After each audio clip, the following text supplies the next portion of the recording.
The Kolar times Kannada ನ್ಯೂಸ್ಗೆ ಸ್ವಾಗತ. ದಾವೋಸ್ನಲ್ಲಿ ಕರ್ನಾಟಕದ ಯಶಸ್ಸಿಗೆ ಡಿಸಿಎಂ ಡಿಕೆ ಶಿವಕುಮಾರ್ ಚಾಲನೆ. ವಿಶ್ವ ಆರ್ಥಿಕ ವೇದಿಕೆಯಲ್ಲಿ ದಾವೋಸ್ನಲ್ಲಿರುವುದು ಜಾಗತಿಕ ವೇದಿಕೆಯಲ್ಲಿ ಕರ್ನಾಟಕ ಮತ್ತು ಭಾರತವನ್ನು ಪ್ರತಿನಿಧಿಸುವ ಅಮೂಲ್ಯವಾದ ಅನುಭವವಾಗಿದೆ. ಇಲ್ಲಿನ ಸಂಭಾಷಣೆಗಳು ಆರ್ಥಿಕ ಮತ್ತು ನಗರ ಭವಿಷ್ಯವನ್ನು ರೂಪಿಸುವಲ್ಲಿ ಕರ್ನಾಟಕದ ಬೆಳೆಯುತ್ತಿರುವ ಪಾತ್ರದ ಬಗ್ಗೆ ಬಲವಾದ ಆಶಾವಾದವನ್ನು ಪ್ರತಿಬಿಂಬಿಸುತ್ತವೆ. ನಮ್ಮ ಬೆಂಗಳೂರನ್ನು ಭಾರತವು ಭಾರತದ ನಾವೀನ್ಯತೆ ಮತ್ತು ಉದ್ಯಮವನ್ನು ವೀಕ್ಷಿಸುವ ಮಸೂರವಾಗಿ ಕಂಡುಬರುತ್ತದೆ. ಈ ವಿಶ್ವಾಸವನ್ನು ನಮ್ಮ ರಾಜ್ಯದಾದ್ಯಂತ ಶಾಶ್ವತ ಅವಕಾಶಗಳಾಗಿ ಭಾಷಾಂತರಿಸುವ ಆಳವಾದ ಪಾಲುದಾರಿಕೆಗಳನ್ನು ನಿರ್ಮಿಸಲು ಎದುರು ನೋಡುತ್ತಿದ್ದೇವೆ ಎಂದರು. ನಮಸ್ಕಾರ, ನಾನು ವರ್ಲ್ಡ್ ಎಕನಾಮಿಕ್ ಫೋರಂ ದಾವೋಸ್ನಲ್ಲಿದ್ದೇನೆ.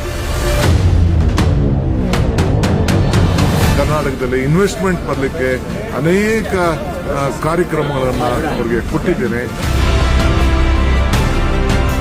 ವಿಶೇಷವಾಗಿ ಐಟಿ ಪ್ರೊಫೆಷನಲ್ ಜೊತೆಗೆ ಈಗ ಸ್ಟಾರ್ಟ್ಅಪ್ ಬಗ್ಗೆ ಚಿಂತನೆ ಮಾಡ್ತಾ ಇದ್ದಾರೆ, ಆರ್ಟಿಫಿಷಿಯಲ್ ಇಂಟೆಲಿಜೆನ್ಸ್ ಬಗ್ಗೆ ಚಿಂತನೆ ಮಾಡ್ತಾ ಇದ್ದಾರೆ, ಸೆಮಿ ಕಂಡಕ್ಟರ್ಸ್ ಬಗ್ಗೆ ಚಿಂತನೆ ಮಾಡ್ತಾ ಇದ್ದಾರೆ.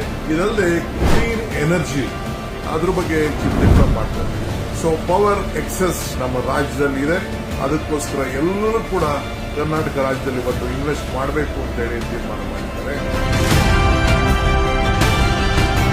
And I also met even the World Bank chairman who is from India.